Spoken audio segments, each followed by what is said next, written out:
Hi, I'm Sharon Bill.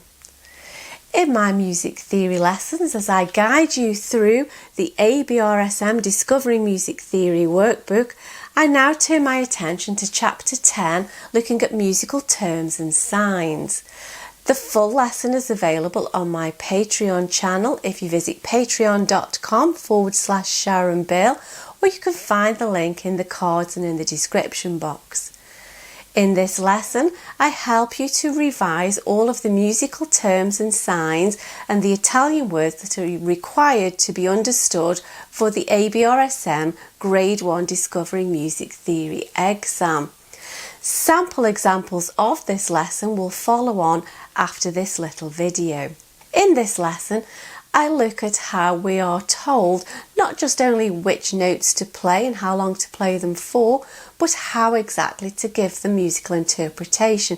For example, we may be asked to make something louder, forte, or quieter, piano, or we may be asked to play a particular piece sweetly, dolce, and so I help you to revise these terms and to understand them. Once you feel that you're ready to take your ABRSM Discovering Music Theory Grade 1 exam, my book, How to Take Your ABRSM Music Theory Exam, is full of tips and techniques on how to best prepare you for your exam and also how to make the best use of your time when you're actually taking your exam, and giving you tips and guidance on exam technique. And you can find this on Amazon, and again you can find the links in the cards and in the description box below. Enjoy your studies. Bye.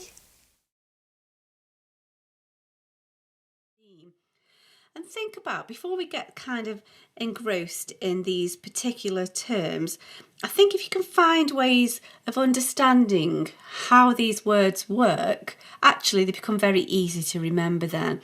So rather than just looking at them as lots and lots of separate abstract words, let's just think about the word meanings and how we can remember them more easily.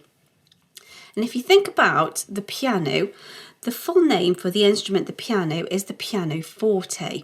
And it literally is Italian for soft loud or quiet loud, because it was the first keyboard instrument since the harpsichord that could play either softly or loudly. Before, on the harpsichord, you were restricted, but the hammer action of the piano allowed us to give grades of tone. And so when you play piano, you play the pianoforte, you are literally playing the soft loud or the quiet loud. It doesn't sound so great in English, does it?